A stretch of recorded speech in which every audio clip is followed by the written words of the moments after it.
están? Aquí otro día más, dando a ustedes una opinión sobre este tema de la Iglesia Legítima de Dios y dando gracias a Dios por permitirnos estar aquí y que ojalá este video llegue a muchas personas, creyentes y no creyentes, católicos y no católicos. Gracias a Dios, en nombre del Padre, el Hijo y el Espíritu Santo. Amén. Bueno, vamos a continuar con este tema de lo que es la Iglesia Legítima. Aunque en los videos pasados comentaba sobre el debate que tuvo el pastor Eduardo Gutiérrez con el padre Luis Toro, es una refutación que yo hago, que ojalá sea de utilidad para mucha gente, pero yo quiero extenderme sobre 4 puntos que ya se comentaron, pero que creo pertinente ahondar un poquito y tratarlos desde otra perspectiva para que quede muy claro. Por ejemplo, se decía que el pseudopastor Eduardo Gutiérrez no podía fundar Cristo la iglesia sobre Pedro, porque Pedro no puede, los profetas que menciona Efesios 2:20, los profetas no pueden edificarse sobre Pedro, puesto que vivieron antes que él.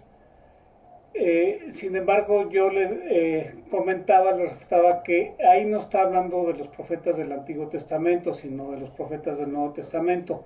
Y le daba 2 citas, si no mal recuerdo, Hechos 11:27 y Hechos 13:9. Pero hay 2 citas más que les quiero dar porque creo que son más ejemplificativas para este tema y que se dé cuenta que no está hablando de los profetas del Antiguo Testamento, sino del Nuevo Testamento, y esas son Efesios 3:5 y Efesios 4:11. Yo creo que está más claro ahí todavía, entonces yo creo que van a ser de utilidad para determinar que son los profetas del Nuevo Testamento. Ok, entonces continuamos.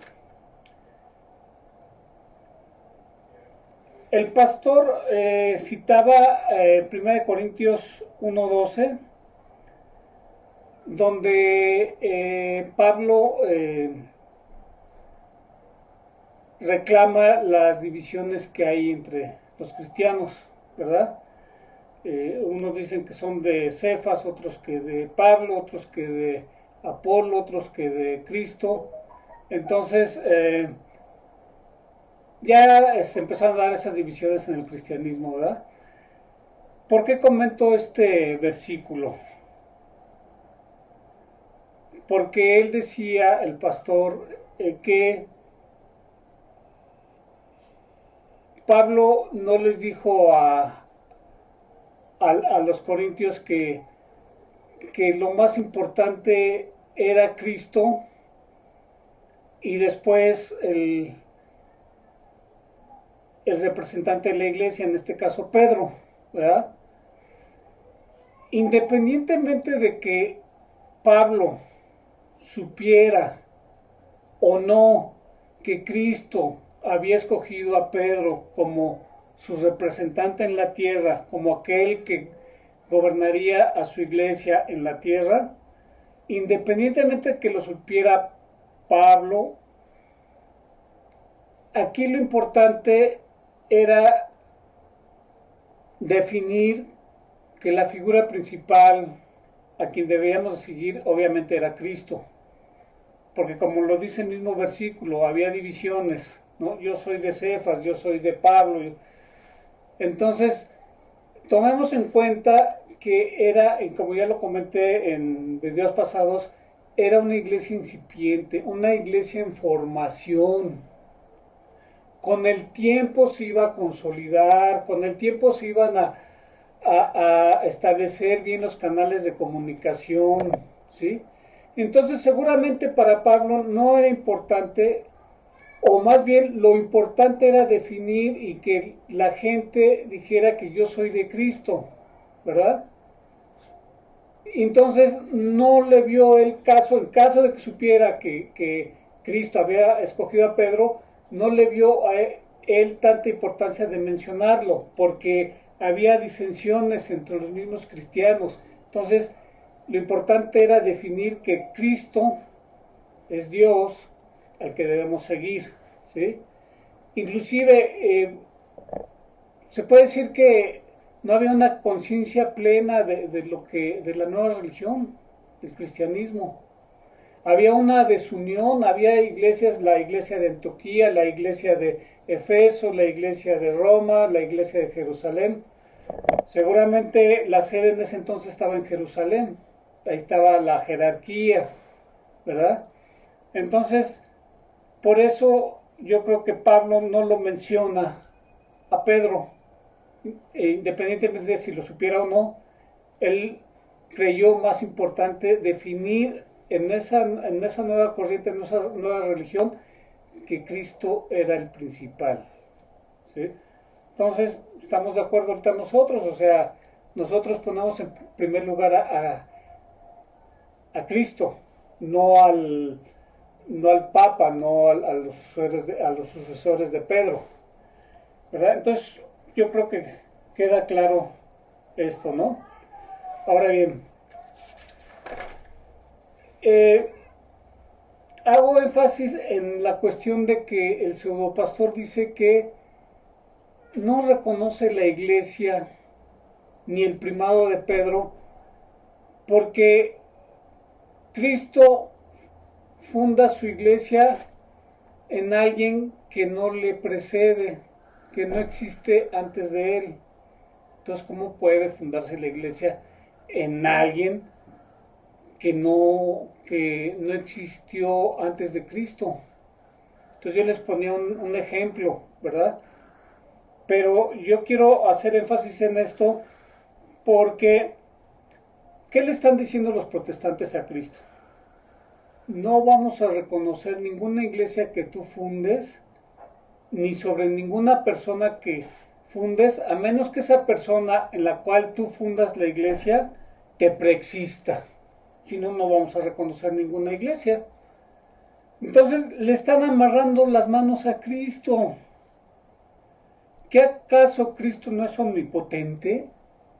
¿Qué acaso Cristo no puede fundar una iglesia y nombrar un representante de esa iglesia en la tierra? ¿Qué acaso no lo puede hacer? ¿Qué acaso los protestantes le están quitando poder a Cristo? Quiere decir que los protestantes no van a reconocer el primado de Pedro ni la iglesia que funde Cristo, si no es en alguien que preexista a Cristo. Es una tontería, ¿no? Es una verdadera tontería. O sea, Cristo no, yo como protestante, yo Eduardo Gutiérrez, no reconozco tu iglesia ni el primado de Pedro, si no pones a alguien que te preexista. Y como ya lo vimos, pues ¿a quién va a poner Cristo entonces? Entonces, Cristo tiene amarradas las manos, no va a poder fundar su iglesia que él quiere, ni nombrar a su representante, ni entregarle las llaves del reino de los cielos. Échale coco, pseudopastor. Le dirían a Cristo, no reconocemos tu iglesia si tú, Cristo, tú mismo no te quedas al frente de tu iglesia. No, ¿verdad? Él lo anticipó, él se tenía que ir. Fue su voluntad nombrar a un apóstol al frente de su iglesia. ¿Quién era ese apóstol? Pedro. Ahora bien, tampoco vamos a reconocer esa iglesia, Cristo, si fundas tu iglesia sobre alguien que esté dentro, porque fíjense, ¿cómo vamos a explicar físicamente, científicamente, que se funda la iglesia sobre alguien si está dentro? ¿Sí me explico? O sea, una interpretación literal, física, que hacen los protestantes. No puedo fundar sobre si está dentro. Entonces tendría que ser alguien que esté fuera de la iglesia, como el ejemplo que les ponía, un extraterrestre. Obviamente tiene que ser alguien que esté dentro de la iglesia porque tiene que ser alguien que conozca la iglesia. ¿Sí? Ahí no vale la interpretación física, sobre o dentro. Tiene que ser alguien dentro de la iglesia porque ese alguien debe ser cristiano, conocer a Cristo, conocer su doctrina, tuvo 3 años de capacitación y el Espíritu Santo vino y lo inspiró. Se instaló en los apóstoles y en Pedro, que era la cabeza de la iglesia. Entonces, tiene que ser sobre alguien dentro de la iglesia, a fuerza, ¿no? Entonces, ahí no cabe esa comparación, ese argumento tonto fuera de lugar de que si está, si es sobre, no puede ser porque la persona está dentro de la iglesia. Espero que se entienda este ejemplo, ¿verdad? Ahora bien, este versículo de Mateo 16-18 es el fundamento de la Iglesia Católica, ¿verdad? Lo ampara la historia. ¿Qué religión tiene 2000 años? O casi 2000 años. ¿Cuál?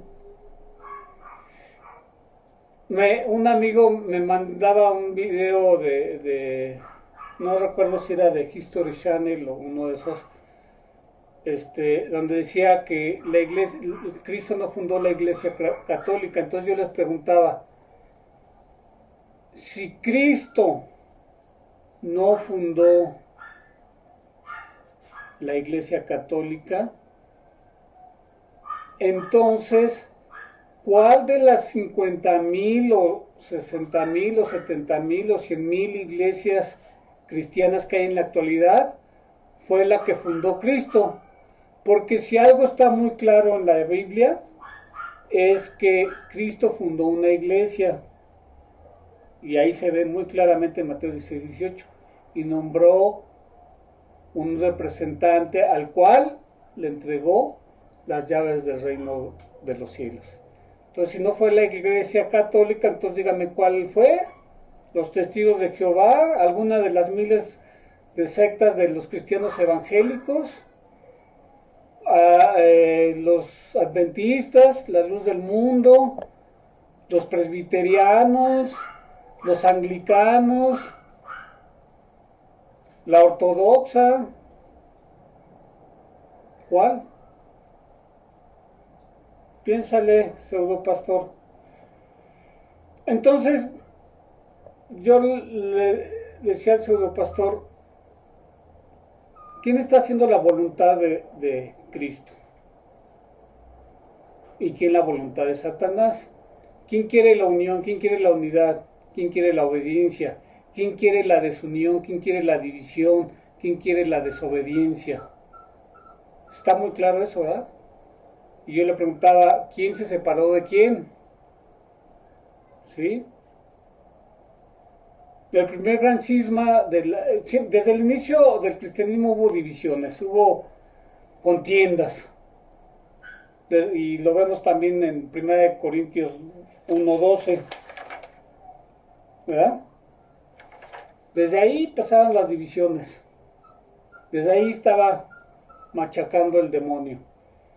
Pero el primer gran cisma fue en el año 1054 con la separación de la iglesia ortodoxa de la iglesia católica romana. Los dos se peleaban la fórmula de una, santa, católica y apostólica. Pero si usamos tantito la lógica, el sentido común y vemos la historia, vemos que la que se separó fue la ortodoxa. La que dejó de reconocer al sucesor de Pedro fue la ortodoxa. ¿Verdad? Y el otro gran cisma es con la reforma de Lutero, con el protestantismo. Pero hay una gran diferencia. La Iglesia Católica Ortodoxa tiene una gran, súper gran atenuante. Tiene la apostasía porque dejaron de reconocer al Papa, al sucesor de Pedro. Pero tienen algo muy a su favor, pero algo muy importante que está a favor de la Católica Ortodoxa. Que no cambiaron la doctrina. Eso es fundamental. No cambiaron la doctrina católica. Reconocen el sacramento de la reconciliación y todos los demás sacramentos que no reconocen los protestantes. La virginidad de María, muchas cosas lo reconoce, el purgatorio, todo esto. Y los protestantes, para diferenciarse y jalar gente, diferenciarse de la Iglesia Católica y jalar gente, porque el protestantismo salió de la Iglesia Católica, cambiaron la doctrina. El mismo Lutero, lo oí de alguien, no sabría yo si es cierto o no, tómenlo como tal.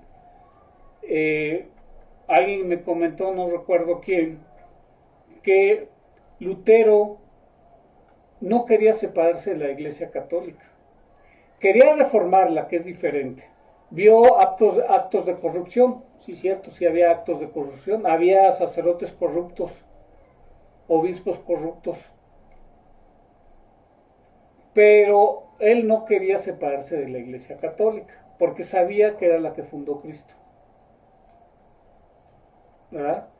Él quería reformar ciertas cosas que veía mal. ¿Verdad? Tenía también ciertas ideologías, como por ejemplo que solamente por la fe será salvo. Los católicos decimos que no, que por la fe y por las obras. Si no, analicen el versículo, la parábola de los talentos. Yo creo que van a llegar a esa conclusión, y varios versículos que vienen en Santiago, ¿sí?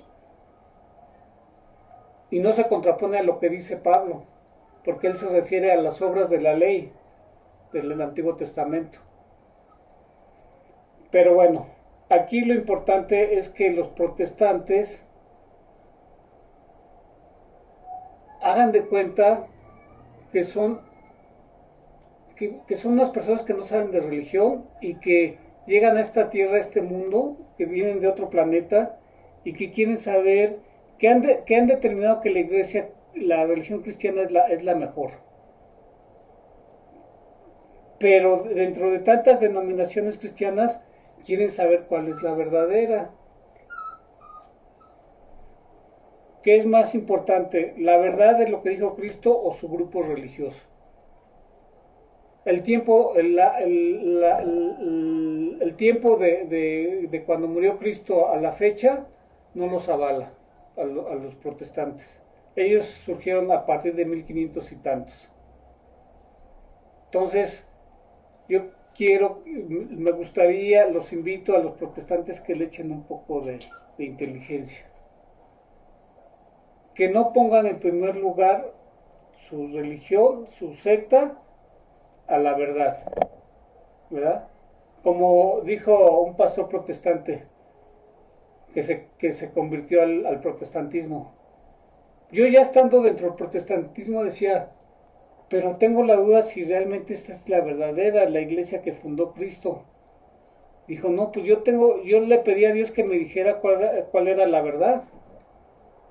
Y gracias a Dios se topó con personas que le hicieron ver cuál era la verdadera iglesia, ¿verdad? Con esto termino, hermanitos. Les deseo muchas bendiciones. Que Dios nos cuide. Que la Virgen María interceda por nosotros. Gracias a Dios.